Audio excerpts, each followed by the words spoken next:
video is going to dive deep into one of the three most important aspects that is a precursor to anything else when it comes to getting started on Turo. So number one, which we went over in the last video, was what your affordability is and figuring that out based on your income or the money that you have.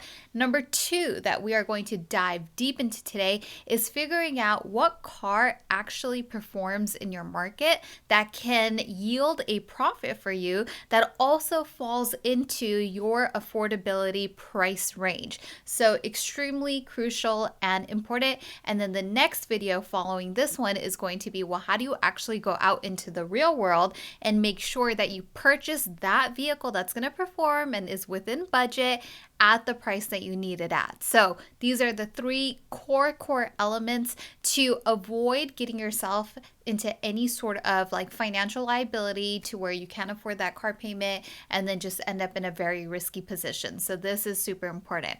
So I'm going to do a little screen share with you guys, and real quick just want to say thanks to everybody who is tuning in. This is a part of a 100 video series that I'm doing for all things that you need to know about Turo, especially as it relates to today's day and age and today's market specifically, since so many things have changed in the last couple years. The landscape is completely different, and also this is giving me practice to teach back what I know as I go into the education space. Some of you guys might know, prior to ever doing Turo, I was in tech and I used to teach kids how to code.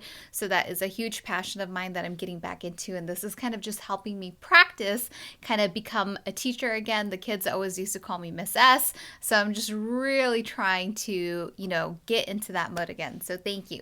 All right. So we are going to jump into this screen share, right? And what we are going to do is look at a market, look at all the cars. And I am going to show you guys my market because that's what I am the most knowledgeable about, but you are going to take the same tips and apply them to your market when you're doing your research. Now, before we jump into the search that you can see here on my page, I'm going to introduce you guys to something called the Turo Calculator. I always want to say calculator, but it's calculator. And essentially, this is a data gathered by Turo based off of their entire platform, cars that they see working, cars that they are seeing a high return on investment on, and that you could potentially list in your market, in your price range, and make money, right? However, only a seasoned host would really know that this information isn't super accurate. And as we get through our market research and then we figure out how to actually get a good deal, it will become very clear to you as to why these numbers aren't really 100% accurate. So what I don't want you to do, and anyone who's been doing this for a while will tell you the same thing, is don't go onto the calculator and just say, hey, I'm in my region, as you see here, this is my budget. Okay, the car that makes the most money is the Chevrolet Spark with almost a 200% return on investment. So I'm just going to go off and buy that car because that's the result I'm going to get. And I'm here to tell you that that is not the case, right? Because there are so many aspects like, how much you're buying that car for, what your interest rate is, if you're financing it, or are you buying it cash, what year, what make, what model, how many miles. Are you going to have that variable high maintenance cost because you're buying a high mileage vehicle? Is there now saturation in your market to where this car is not going to perform? Have the day rates dropped off a cliff to where it's not going to even bring in this much money? So a lot of that has to be taken into account because the market is so dynamic. It changes every single year. It changes throughout the seasons. So this is just very general. But the only reason why I'm bringing this to your attention is because what I do think that this is good for is if you don't have any idea about, what are the different types of cars and what price ranges are they in and how much could they potentially make, this is perfect for ideation, meaning to give you some ideas about, okay, I could potentially go on this route. I could potentially get this type of car for my area. So you're just going to go on here. You're going to toggle your regions. They have tons of major cities that they're pulling information for. If you don't see your exact city, you can find a city that you think is maybe similar, maybe geographically, maybe, based on like the activities and things to do there. That's how you can sort of figure out if you don't see your exact city here. Then after that, because we already did our affordability calculator to figure out, well, what can we actually afford, then you're going to pick your budget range here, and then that is going to give you a list of vehicles, about the top 10, and it's going to tell you, roughly what they could make. But again, this is not accurate. It's actually not even, in my opinion, close to being accurate, and I've done a video on it, which I'll link right up here, but it is very good for ideas. So utilize this for ideas, but just know that this isn't 100%. All right, so now moving on, how do you do market research, right? So what I did here is for the location of the area that I want to look in is going to be John Wayne Airport, right? This is my neck of the woods. It's, areas that I'm most familiar with, or could also be the area that you are servicing. So maybe you don't necessarily live there, but that is a major airport or a major hub for travel. So you might want to cater to that audience. So you want to search wherever that is, wherever it is that you want to do business and you logistically can do business. So for me, I'm going to look at John Wayne Airport because great clientele comes through John Wayne Airport. Now, another thing that you can see here is one of the things that I like to do is right now it's April 19th, and I like to go out at least about a month or so and do a search during the weekdays about a month out. Now, the reason why you do that, why I'm doing a May search in April, is because typically most cars are not going to be booked a month out, right? Usually, unless it's a super busy time of year. So this is going to give me a true picture of all the available cars in my area, so I know who I'm competing against. Because if you go and you put the search in for today or this weekend, most of the cars are going to be booked up and they're not going to show up in your search results. So that's very important to make sure that you do that little bit of a hack to get a really good idea of what is going to work. All right, so from that point on, you're going to go through all of the listings, right? Now that you have an idea of what your budget is, then you're going to see, okay, you know what? There are certain cars that they attract my attention, they're catching my eye, or maybe this is a car that I've always wanted to have and list on the platform, or, I saw this on the calculator list, so let me look at it, do the math, and figure out, okay, could this potentially work? So that's what you're going here and doing. Now, certain things that I personally look for when I do this search is I look for cars that, I know I live in an area that is very close to the beach. Tons of people come here for both travel and business. The weather is great almost year round. People are going to Disney, they're going to Vegas, they're going to LA, they're going to San Diego, Palm Springs. So I understand my area and what people are doing here. So you want to take into account those kind of things that set your area apart geographically, like what are the activities people are involved in, and based on that you can also begin to narrow down, okay, the types of cars that I think would really appeal to people. So for me, knowing my area, this BMW X3 is one of them. So I'm going to open that link up in a new tab, and then we're going to browse it in a second. I'm also looking at the fact that this car has a high number of trips, meaning it's popular. It has 79 trips. And then you're also kind of looking at the day rate as well. Now, if you're new to the platform, you don't really have a gauge of what day rates used to be. So you're just going to kind of sort of blindly look at it and then work the math. If you're seasoned and you've been on the platform, then you more or less know what would be a good day rate for that car. So you're going to use that experience of obviously seeing the history of performance of your own cars or doing your own market research, whether or not something looks like a high or a low day rate. Now, of course, right now in present day, we are in a market where day rates have been low. And so, you want to take that into account. So this is another car that looks interesting to me for my area. So I'm just going to open up the listing. And what I like to do is open up these listings in a different tab. And then I go back and I look at each one by one. And I'll just keep going down the search. And so let's see, this Nissan Sentra looks very popular. That Subaru Outback looks very popular. We're just going to keep going. Anything that you think is in the realm of, the type of car that you want to host that might be in your budget, you want to just keep going down that route to see, what are the possibilities? This is all about just figuring out what are all the possibilities. Now, another thing people will do is they will create a spreadsheet. They're going to put the Turo listing, the type of car it is, the year that it is, how many trips it's accumulated, and the day rate that it's going at. So that's a great way to really track, all of your search results, the cars that you're interested in, and then you can work your way through figuring out, okay, what's affordable and what makes sense profitability wise. So we're just going to open up maybe one or two more listings and then we will go from there. So this Bronco catches my eye because it has a very high day rate, particularly in this market. So I want to see really what that is all about. Okay. So with that said, now I have all my tabs opened up and I want to show you guys, like as somebody who's been doing this for over 9 years, what do I look for when I look at a listing? Because of course now I know this stuff like the back of my hand, and so I can go through these pretty fast. So essentially I'm looking at, okay, what year is the car? 2022. So it's fairly new, meaning cost of ownership is probably on the higher side, right? Because it's a very new car. And especially during 2021 and 2022 and even 23, a lot of people were buying cars at a much higher price point, right? So then I see, okay, a decent-ish day rate. Now, the most important thing that you're going to do is you're going to go into the calendar and you're going to look at the month that we are in, and you want to see how has this car performed.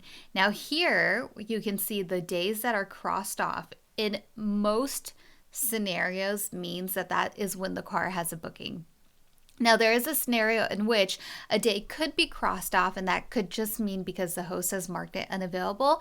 But mainly, you're just going to get a gauge of the numbers. Mainly, that is typically going to mean that it has had a booking or it has an upcoming booking. And so you're going to start jotting down per car, per listing, okay, how frequently is this car booked up? Now, the best thing to do is to come back on the 29th or the 30th of each month and see how that month performed, because that's when you're going to get the most data. Because if you go back 1 month from the current month, you're not going to be able to see that information anymore. But if you're in the current month or you go into the future, you can see which cars are being booked up. So for this car, at $60 per day, it looks like in the month of April, it has had 4, 5, 6, 7, 8, 9, and 10 days booked. Okay, so at $60, that's roughly about $600.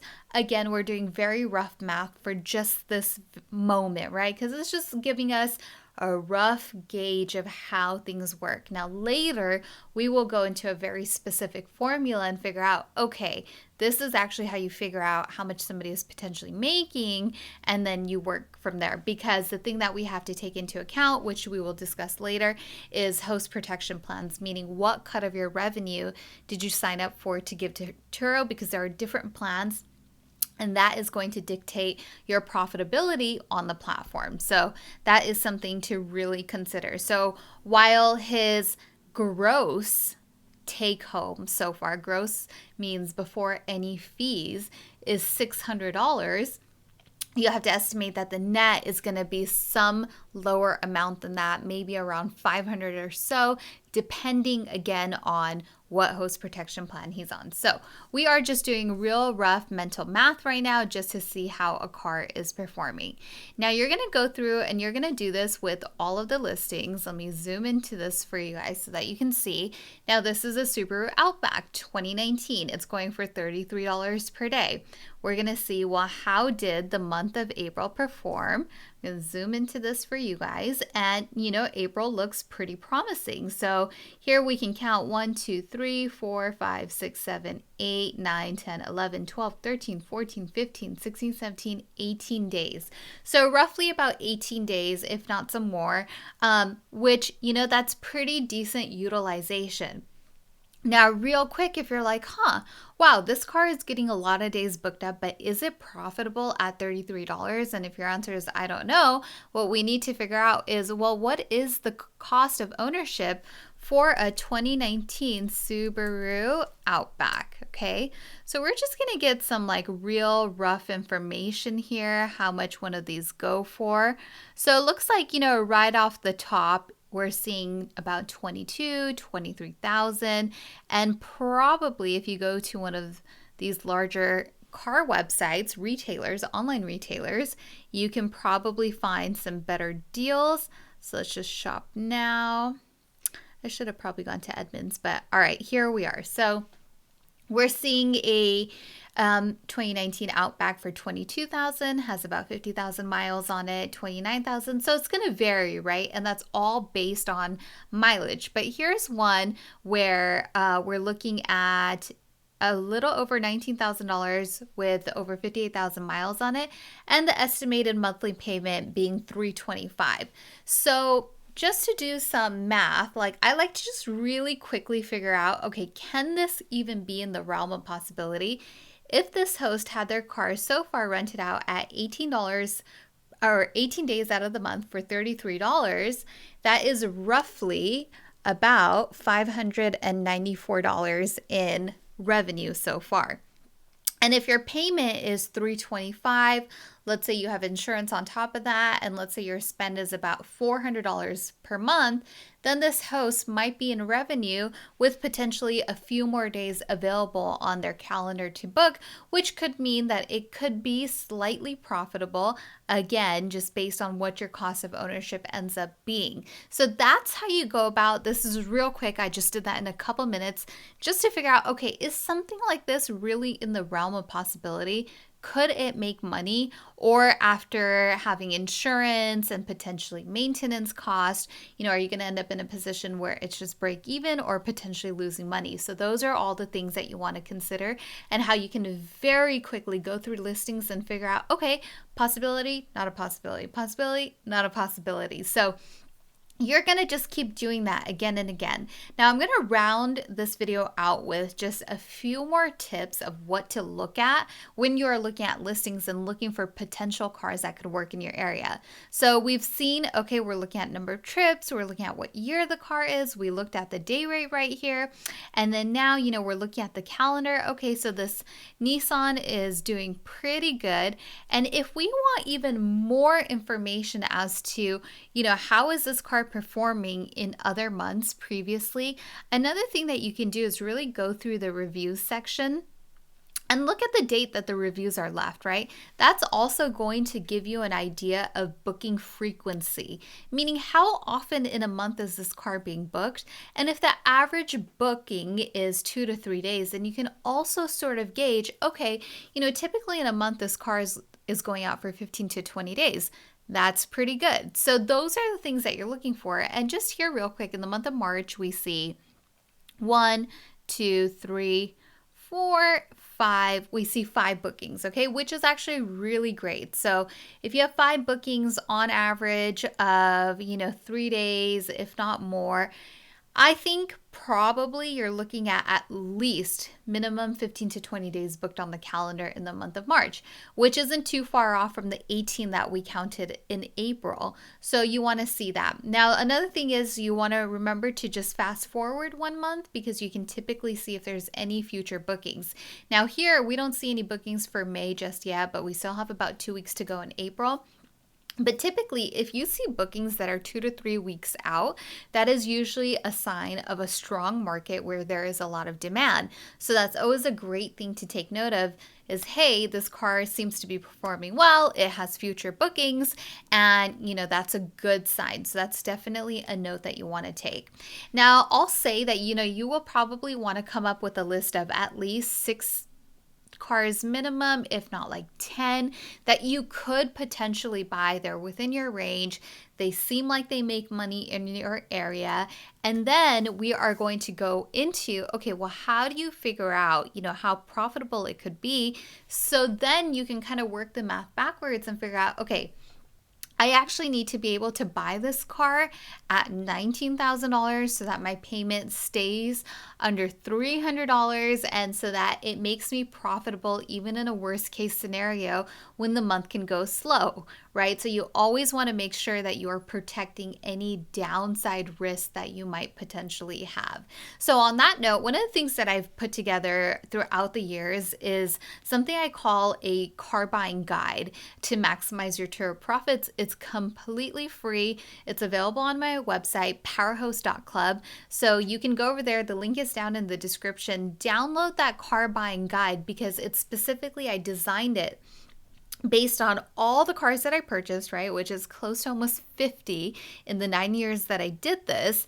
And based on that, I put together this guide on how best to buy a car specifically for the reason and the purpose that you're listing it on Turo, and so that it makes a margin. Meaning, how do you negotiate those deals so that you can get a discounted car at a price that is going to make you money? So that is available at powerhost.club.